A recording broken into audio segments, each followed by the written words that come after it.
Hello and welcome to Wednesday's programme. Your headlines tonight. As the family members of people jailed indefinitely for minor crimes take their protest to Westminster, a former inmate tells us his sentence was inhumane. It still affects me day to day. There's no justification in it. And what it does to you, it ruins you. It's ruined me. Also tonight, anger over changes to the Motability car scheme. We hear from a teacher from Frome who says the new rules will limit her independence. I'm in this supermarket car park in Devizes in Wiltshire, talking to a man who's managed to park in every single space. And a lifeline for older people. We spend the day at the community centre in Somerset tackling rural isolation.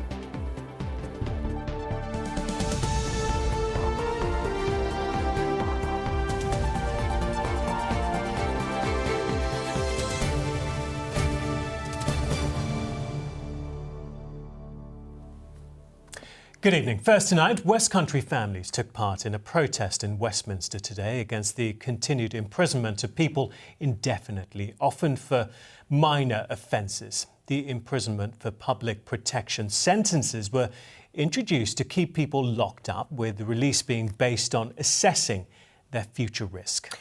But for many prisoners, these sentences led to severe mental health problems.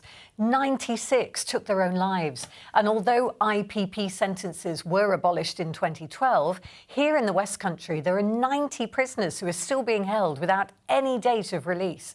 Well, Jackie Bird's been speaking to a man who was told he would serve a minimum of 2 years, but ended up in prison for 14. As I understand it, the purpose of an IPP is for rehabilitation. It's to help, it's to offer you things while you're in prison to sort your life out and to make sure that you don't offend again. And those are courses and things like that.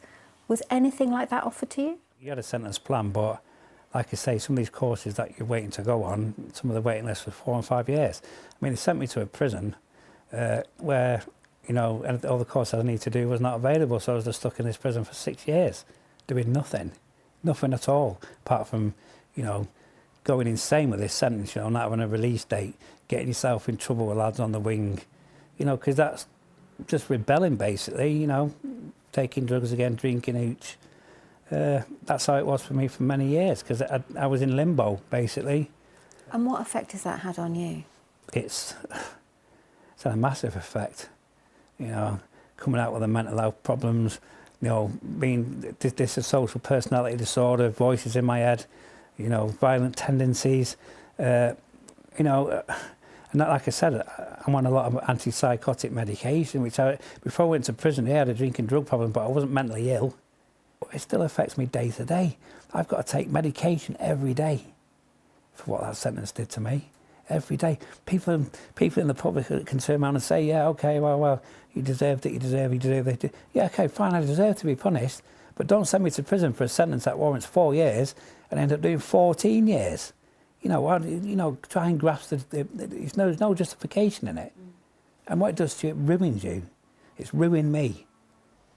What was the turning point for you? The turning point? Well, I was actually sat in my cell one day, and I was in Risley prison, by the way. I was sat in my cell, and I was done the calm course and all that. And an officer took the time to come and speak to me. He sat with me for about an hour, and he was talking to me. And he talked to me as a friend, not like a prison officer. And he sat down there and he said to me, listen, this is what you need to do. And that officer, he totally went out of his way for me. I started to think that I had self-worth again because of this officer. Just one officer gave me self-worth. He believed in me and he put a lot of trust in me. And that's what made the difference for me with a turning point. And that IPP had stripped that all away from you? It takes everything away from you. It takes your dignity, your self-pride, your self-worth. That's what it does to a person. You know, it's totally, it was ill thought out. And you know what, the best way to explain it is that it's degrading. Degrading, really is degrading. I could do that to a human being. No, I'm sorry. You know, if I killed somebody or done something really, really horrendous, then I hold my hands up, I deserve the sentence. I deserve to go to prison on a sentence, but I didn't deserve to have an unopened sentence, you know, like just never ending, I'm afraid. That's the way I think about it. Jackie Bird's report there. Well, our political correspondent Alicia Fitzgerald joins us from Westminster for more on this. Alicia, what are the people at the protest wanting from the government? Well, imprisonment for public protection was abolished in 2012, but not retrospectively, which meant the courts weren't allowed to issue new IPP sentences. But those already serving one had to continue to do so. Now, most of the people at the protest today were there because it was an issue close to their hearts. They had a loved one or a family member who was currently serving in IPP, and they basically want the government to look at that retrospective issue and remove it, abolish IPPs overall, and ensure that their loved ones are out of prison. The retrospective element of it should have been abolished by the Ministry of Justice years ago.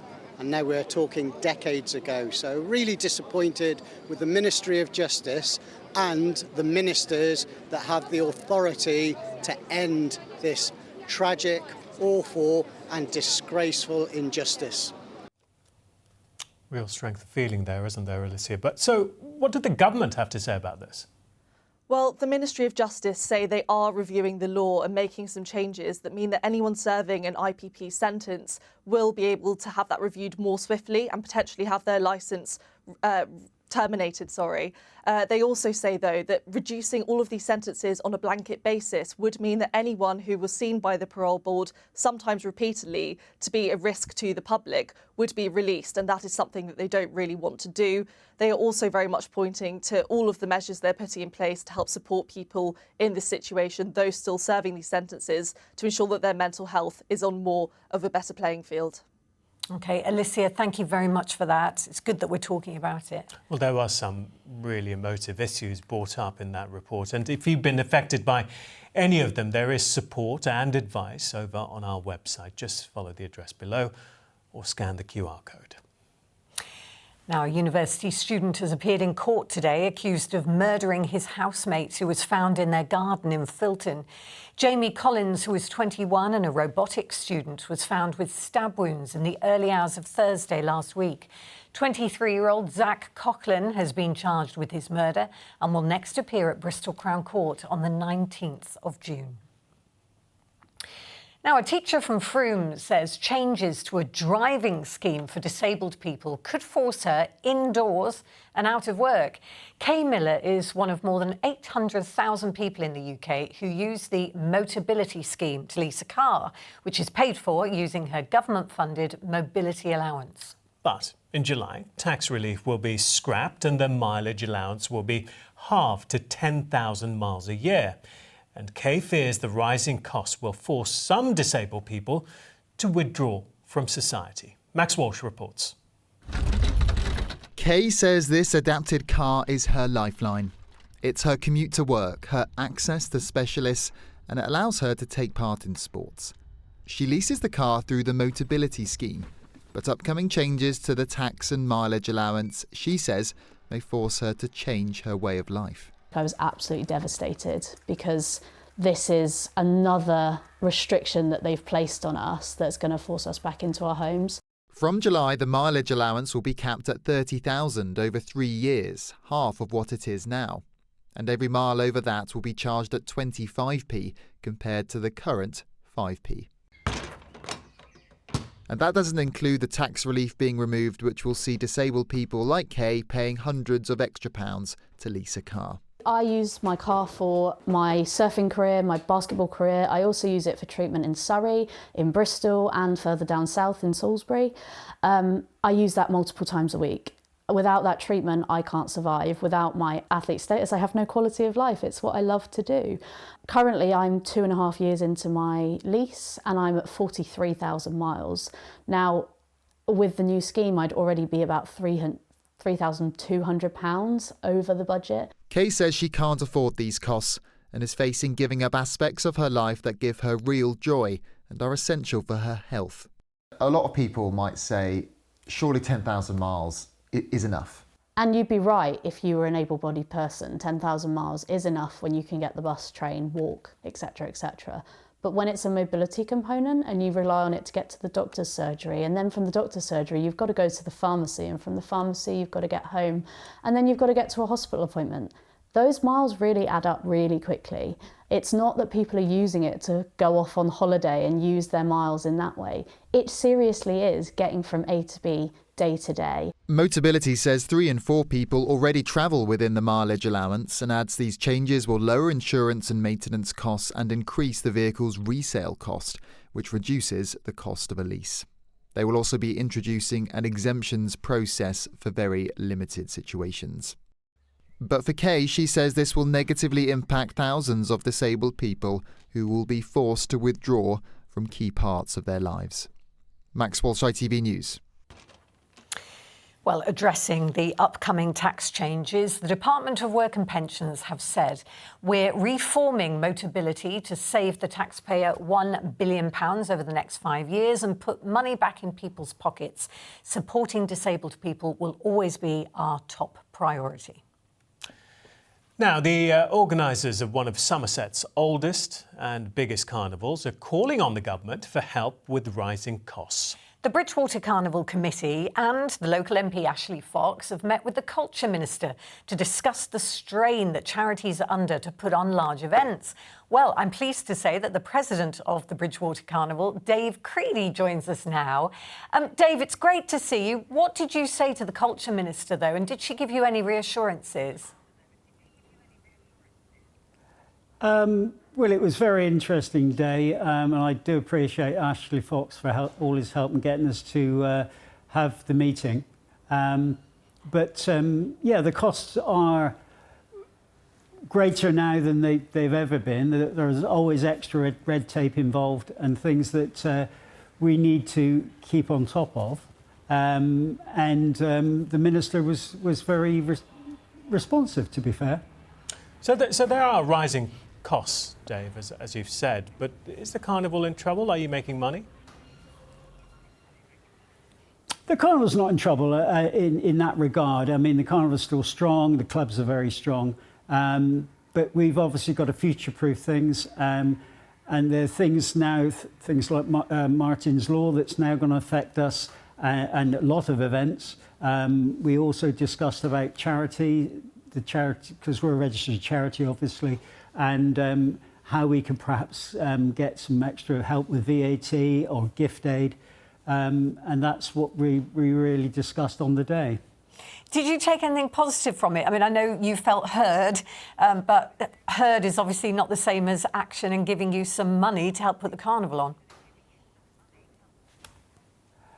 Well, when we discussed the VAT issues and the gift aid, that was said it'll have to go to the Treasury Department, and they'll come back to us with that. But these things, you know, government does tend to work in different ways, and I'm not saying it's going to be an instant answer, but at least we've sown the seed. What's the worst case scenario? Let's say you don't get any help, because the government say they're committed to supporting the sector through upcoming visitor economy growth strategy and to set out long-term plans for getting visitor numbers up. But what's the worst case scenario for you? Well, we carry on as we are. We look for new ways to bring money into the carnival. Obviously, we could do with more support from the general public who come along. It's a free event, but we do have costs. So every £2 or whatever's contributed either by text giving or actually coins, tap and go now we're trying to use as well as on a card machine. We're looking possibly this year at using QR codes for people to donate, because people don't carry cash anymore, or as less than it used to be. So the collections these days, where they used to be £35,000 on the night, maybe £20,000 now. So we need to make sure that we're covering all our bases. Okay, well, Dave, thank you very much. Best of luck for the future. Thank you very much. Next tonight, the new mums missing out on time to bond with their babies because of cancer treatment. Well, those diagnosed during pregnancy or in the year after giving birth are spending their maternity leave in and out of hospital, unable to make the most of the time with their new arrival. Well, it's prompted calls for a change in the law to allow anyone in that situation to delay their maternity leave. Lauren Hall reports.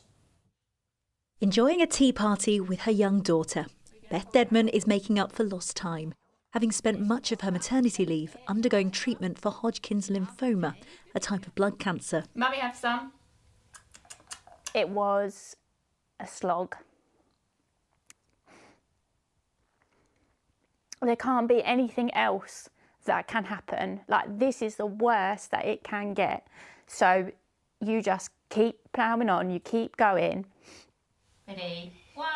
Her treatment lasted months, and all the while, she says she was watching her maternity leave ticking away. I had a lot of friends who had children at the same time. I could see what they were doing, and we weren't able to do the same things. And I couldn't take her swimming. We didn't go to any classes. It wasn't how anyone would necessarily envisage or expect that period of time to be. Every day, at least 2 women in the UK are diagnosed with cancer during pregnancy or within the first year after giving birth. But maternity leave can't be paused or postponed, unlike paternity leave. This employment lawyer in Taunton explains what options are available to those who finish maternity leave but want to delay their return to work after undergoing cancer treatments. Maternity leave isn't able to be delayed or held on to until another date. So the options available would be to speak to your employer and see what options they have available. An employee can also share parental leave with their partner or father of their baby. So again, that's another option, albeit that's not as beneficial for pay. It's why the charity Mummy's Star is calling for a change in the law, allowing women to defer their maternity leave until the end of their cancer treatments. It means a lot to its founder, whose wife Maya died from cancer when their baby son was 10 weeks old. We do have this quirk in the system where if I had fallen sick during my paternity leave, I could have paused it and then recommenced it when I felt better. It is cruel in its in the extreme that a sick parent who's just given birth cannot have the same opportunity. The government says it is being looked into, telling us receiving news of a cancer diagnosis is devastating, especially for mothers on maternity leave. Our parental leave review's exploring how we can better support working families so parents can spend time doing what matters most, caring for their baby. Ready? That review will end early next year. Beth hopes it will make a difference, so mothers like her aren't missing out on precious time bonding with their babies. Lauren Hall, ITV News. Well, the ITV News continues after us with the national and international stories at 6:30. Here's Mary Nightingale. Coming up in the evening news, how was a prisoner who sexually assaulted a 14-year-old girl accidentally freed early from prison? The government releases its report. Trucks begin the task of removing huge mountains of waste illegally dumped in Oxfordshire. And Harry's candid comments as he talks about therapy on his trip down under. Would you join me for those stories and more at 6:30? Now, if you know, you know. It's the last night of an anxious few months for thousands of parents. Tomorrow, families find out where their little 4-year-olds will start school in September. Well, not all, of course, are guaranteed to get that first choice, but there are options for those who don't. James Webster reports. When Claire from Weston-super-Mare was looking for her first choice school, she made sure to do her homework. The school has a good environment around it. I wanted to make sure it wasn't on a busy road for air pollution, that it had some greenery around, like a playing field and some trees around, not just a concrete yard. It's 3 classes per year group, so it's a big school. And as they transition from sort of preschool to reception, they have shared play areas and they have the ability to sort of filter gently across as children move through the school, and same from reception to year 1. The waiting is almost over. Tomorrow is offer day, when parents are told where their child has been accepted. Applications had to be in by January the 15th, with parents usually choosing between 3 and 6 options.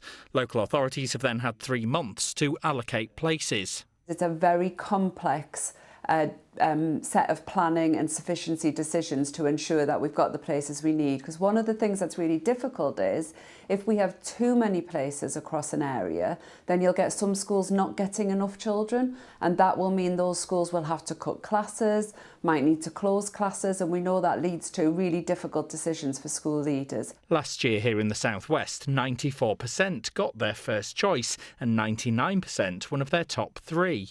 For those who are disappointed tomorrow, the Good Schools Guide advises accepting the place that's been allocated while other options are considered. You must accept the school place that you've been given. If you don't accept the school place, even if you feel that your child will go there over your dead body, you may not get another one. The local authority doesn't have an obligation to make you another offer. Go on the waiting lists for the schools that you do want.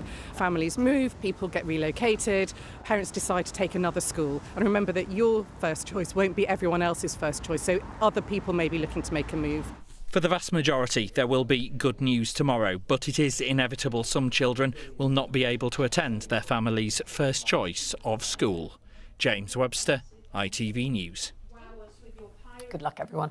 Right, next tonight, I love this. A Wiltshire man set himself the challenge of parking in every single space of his local supermarket in Devizes. He says he never expected it to go viral. I bet. Something I've always wanted to do, but never did. But Gareth Wild has, and he's just completed his goal of trying out all 108 bays in the shop's car park and has revealed his favourite and worst. Ken Goodwin went to meet him. Well, yes, I'm in a car park in Sainsbury's, in Devizes. What's he doing hanging about in a supermarket car park, I hear you ask? Well, I'm here to meet a chap called Gareth, who knows this car park absolutely intimately, don't you, Gareth? I have grown to know the car park somewhat over the years, it would seem. A few years back, I moved to Devizes and I set myself the challenge to park in every single spot in this car park, just as a way of making the weekly food shop just a little bit more interesting.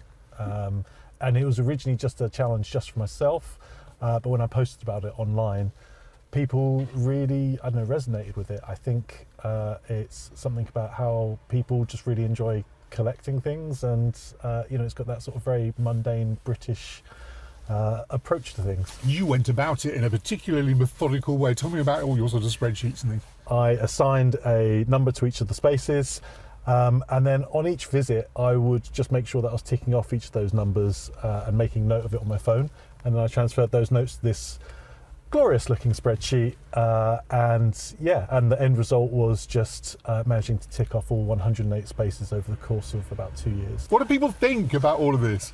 I think a lot of people think I'm a bit nuts. My family are sort of behind it. They know that I've got some quirks, but there's a surprising amount of people online who, I think they do similar things in their everyday life.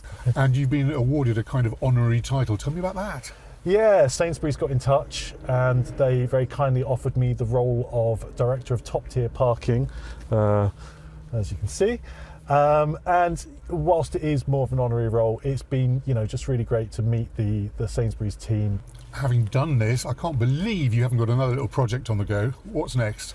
Do you know what I'd really like to do? I'd really like to make a cookbook, which would be part of the local area. So something related to connecting with more people locally. You've got to get yourself a barbecue out there and do the car park barbecue cookbook. Hey, that's the one, right? That's where we're going. So yeah, something fun, something community related, and maybe hopefully something related with Sainsbury's as well. Well, there you are, and thank you very much. You know what?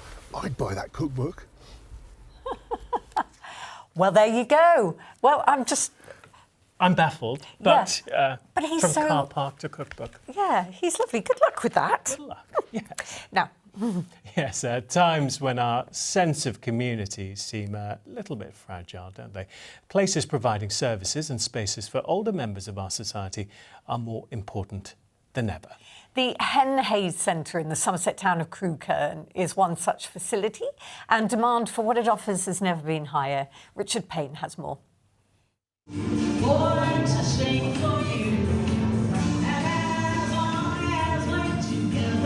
From singing to Scrabble, new computer skills to knitting, the choices offered here are as wide as the variety of tastes, which makes places like Crewkerne's Hen Hayes Centre more important and in demand than they've ever been. Sometimes older people might go all week, all month without speaking to another person, so coming somewhere like this makes a real difference to them. Ageing is very different than it once used to be. People are living longer, they are healthier for longer, they are active for longer. It explains the procession of community minibuses bringing dozens in from surrounding villages to take advantage of a facility which, after some tough years financially and closure during COVID, is now transformed under a team of just 6 paid staff and a small army of volunteers. I did used to volunteer in the kitchen here, and I've only recently finished in the kitchen. So it's so good, you want to stay as a customer now? Yes, I do, yes. It's built up. Steph's done such a wonderful job here, and more people come, and the entertainment is really first class. On a Friday we come down, we play cards. Yeah. Not for money, I hope. No, we have a really good time.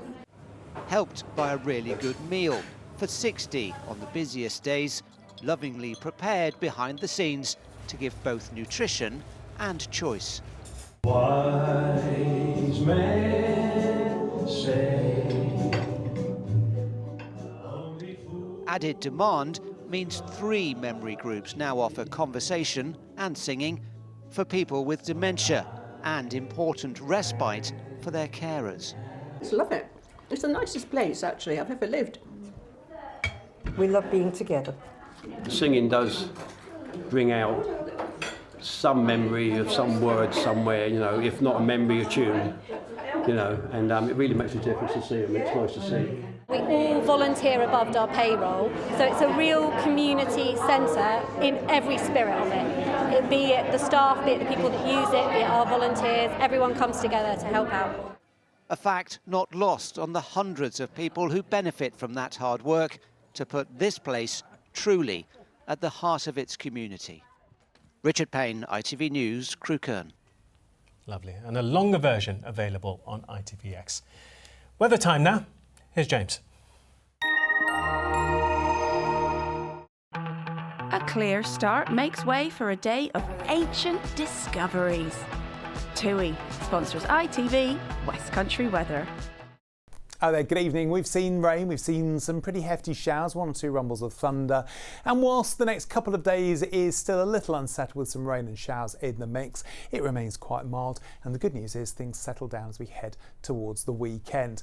We said goodbye to the front from earlier, still a couple of showers, and then we've got the risk of a few showers just lining up with the isobars here. So it makes tomorrow a little bit messy. And then this warm front introduces some milder air, a bit more cloud. Then as we head to Friday itself, we've got another front that's very similar to the one we've seen today. So overnight tonight then, generally dry. We will see a couple of showers drifting through. Still a little bit on the breezy side, but all of that means it's not going to be a chilly one. Many places actually staying in double figures. Tomorrow then, it's a case of some bright spells, some sunny spells, lots of cloud. The issue is the showers. You're either probably going to see quite a lot of them or you're going to escape them. It's because these showers are lining up in the breeze. So don't get too carried away with where these showers are on the map. As far as temperatures go, not dissimilar from today, 14 or 15 Celsius, still a little bit breezy, so it might not feel that mild. But then this is where things get interesting. We do see that front move through. Again, a couple of showers in behind it. It's a repeat performance of today's weather before, as we head into the weekend, things settle down. The high sticks around for the weekend. So what does that mean in terms of weather? Risk of a couple of showers once we see the back of that rain band, and then Saturday and Sunday nice and settled, not too breezy, lots of sunshine, and look at those temperatures. That's you lot. TUI sponsors ITV West Country Weather. James, thank you. Finally, a seal pup who swam from Cornwall to Pembrokeshire in just 4 days has been released back into the wild. Muse was found underweight and dehydrated, but after months of care at the RSPCA's West Hatch in Somerset, he's nearly tripled in size. He was set free on the Devon coast along with 5 other rescued seals. Look at that, raced straight into the sea. Right, that's it from us. I'll be back at 10 to 11. Yes, though, after the new ITV News continues after us with Mary Nightingale. Goodbye. Bye-bye.